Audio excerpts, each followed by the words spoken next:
mind. See, we know what controls our body. Every or any activity in the body is controlled by the brain. Any activity in the body. Whether I want to lift this mobile or do something, messages has to come from the brain to various structures, to various glands. We call it as neuroendocrine glands and all those sort of things, and then it will go to where I have to pick up something, and simultaneously how do I balance myself. The whole thing happens there. So any activity has to be controlled by the brain. Obviously it involves that any sickness has to be controlled by your brain. Just see, any activity, when it is to be controlled by your brain, obviously sickness is also an activity. Formation of a cancer inside the body is also an activity. Your immunity is also an activity. All these are totally controlled by our brain. Okay? And who controls the brain totally? Is our mind. Okay? Here you are with me? Perfect. Now let's go and study the mind. Today we are actively studying mind, and we know a hell lot of things about mind. We know the thought, our thought, how it comes.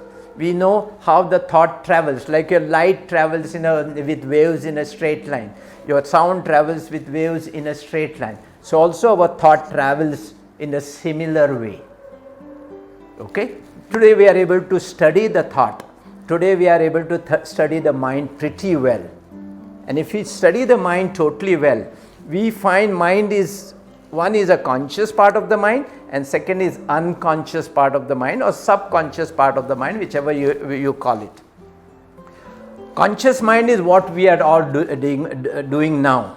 I am talking to you, you are trying to understand something, you try to decide something, I will go back and follow what my doctor has told you.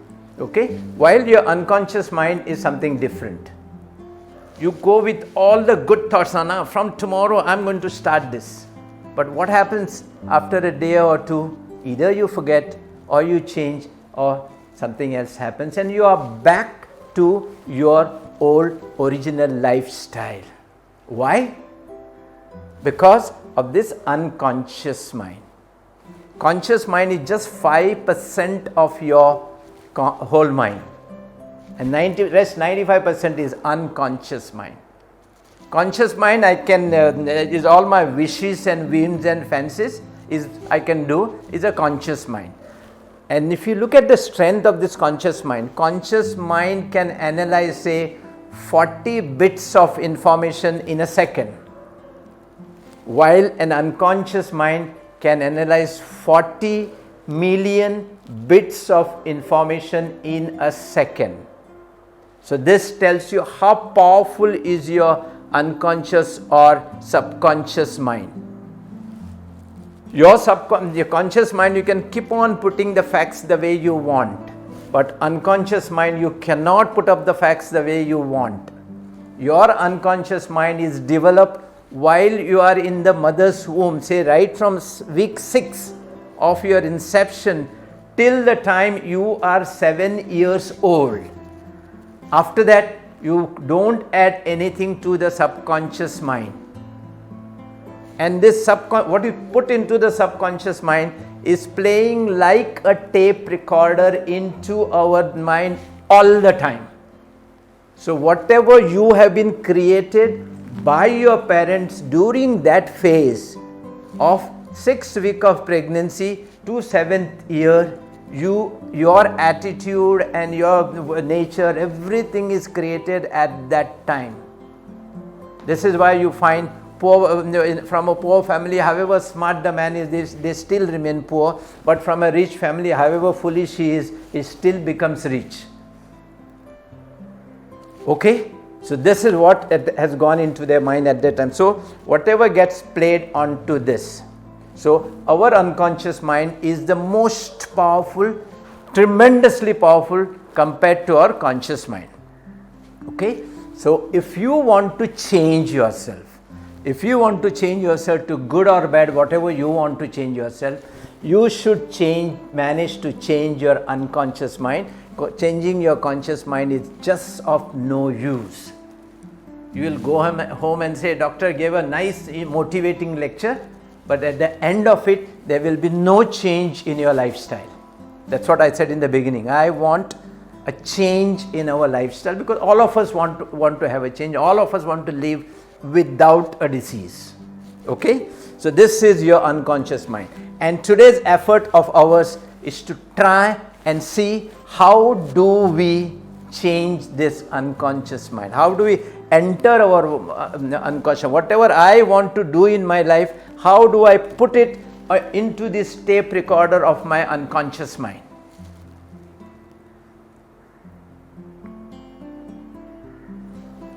Just before that, I'll give you just a glimpse of what our brain functions. Like on a heart, we take an ECG. On a brain, we take EEG. And when we take that, this is how it tells you how the brain works. You have alpha waves, you have beta waves, you have gamma waves, you have theta waves, and you have delta waves. Alpha waves is just when I'm loitering around doing a not serious activity. Beta waves is when I'm really doing serious activity. And gamma waves is I'm really at the peak of it. Right now my brain will be quite a lot into gamma waves. Okay. Then there is a delta waves. When I'm sleeping, now my brain is in delta waves.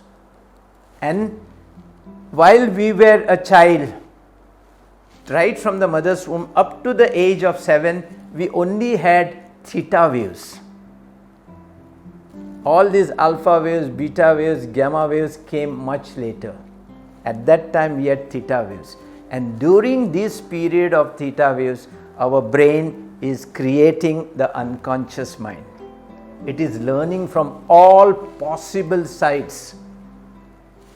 It uses its visual thing, touch, sight, smell, everything it uses, and uses all sorts of imagination things, and the baby learns. So up to this age, you must have heard many times, you teach any number of language to a child, it just picks them up to the age of 7. And Michelle, you are handling these youngsters at this stage. So this is the time, whatever you create in their unconscious mind will be their nature, will be their attitude. This is how they will be. You have to decide whether you want to make them healthy, make them rich, make them intelligent, make them bright, and make them cheerful, and make them enjoy their life throughout. Whatever you put into now will be in that tape recorder of their unconscious mind. And this is how they will subsequently behave into their life.